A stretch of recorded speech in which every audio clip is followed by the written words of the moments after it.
You know? Jadakiss is in his boxers in this book. Let me see. Turned up right there. Jadakiss got on boxes and Timbs. Watching The View. Watching The View. You can't see, but you can see the bottom of their table. That's we were funny. watching The View on the tour bus. When you were with Jadakiss, in those most intimate times, at the moment of climax, would he go, All right. No, I would make him laugh. He had like this laugh back then.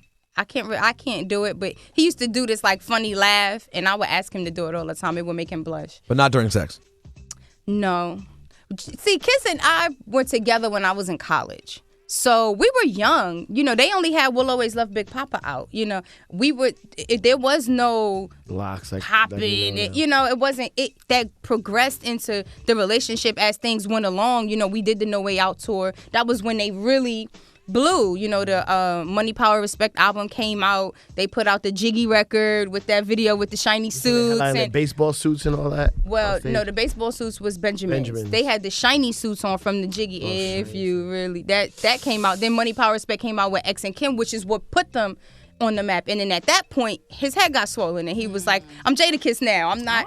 And then I had to kind of say, "Well, I'm one to dude. Like, I'm messing with Dame Dash. This nigga CEO. You better catch up. Like, this ain't gonna work. You know what I'm saying?" And then, So but you went from Jada to Dame. No. What'd you do? I was messing with Dame. You gotta read the book. It's in the book. If you read the book, you'll understand. Game Over by Winter Ramos, as read by Peter Rosenberg. Chapter 2, Hood Life. Let me close my eyes. May 1996. It was all a dream. Had to have been. At 16, I found myself strolling around the now infamous Junior Mafia House on Atlantic and St. James Place in the heart of Bed-Stuy, Brooklyn, New York. Shout out to Low C's, Nino Brown. Where uppity people now call it Clinton Hill. Back then, it was simply a bright red house in the hood where fun times were had and memories were made with some of hip-hop's greatest. Owned by 3 members of Junior Mafia and their families, the house was the place where rising stars like Biggie, Lil' Kim, Faith Evans, Foxy Brown, Lil C's hung out. Biggie had signed JM to his label right after his debut album, Ready to Die, started to take off. Being around the house didn't really seem like a big deal for me. A thin Puerto Rican long-haired chick who should have been out of place, yet their family treated me like I belonged.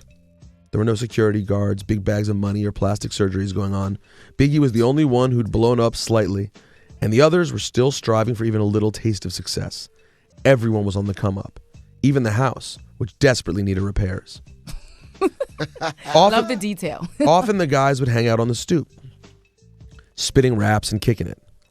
That world felt like home to me. Me and my friends would also sit around on the stoop, just as they did, or head over to Franklin Ave in the heart of Bed-Stuy until late in the night. But the guys in Junior Mafia House were older cats, more mature, with more experience, with dreams of becoming household names. Most people in Brooklyn recognized members of the Junior Mafia when they saw them, but only a few members had the money to match their celebrity status. Most were broke, on the grind, and working hard at spreading their music around the world. They were out on the block day after day, and since they were unknown, they were doing what all the people in New York know how to do: survive and hustle. Hustle hard. I'd gotten caught up with one of the hardest working guys in the house, Nino Brown. He was my connection to the group and gave me an entree into their world and my first taste of the music industry. I like Nino a lot, even adored him slightly. Even if I had to pretend that he didn't have bad, scaly skin and a whack sex game. I used to be on tour with Nino Brown, yo. Yeah. Well, you know what? I speak to Nene and C's all the time. He don't got a problem with Nino, just want the book. He was like, it's the truth. That's what happened. We were grinding. That's the stuff. What about the scaly skin and bad sex? I mean, he knows. We were young. I was 16. I didn't know what. For me, all the sex was going to be whack. We're children. Like, we're kids doing things that adults should be doing. So we're in a position where we're 16-year-olds saying, I'm having amazing sex.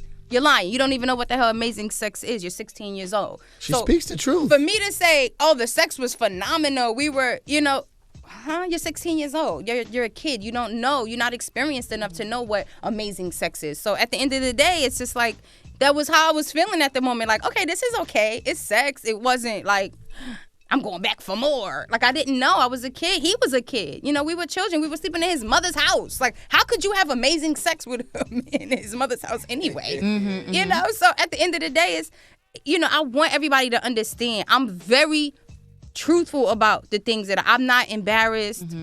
I'm not ashamed. I don't embarrass well. People can say whatever they want to say. That shit does not faze me at all. So at that moment, that's how I was feeling. So I'm not trying to diss him, and nothing in this book is made to embarrass anybody or make any of these guys look any kind of way. It's just how I felt. I'm sure he's not going to say, well, the sex with Winter was incredible. He was a kid as well. He's been married. He has children. He's had better sex since I've been around, I'm sure.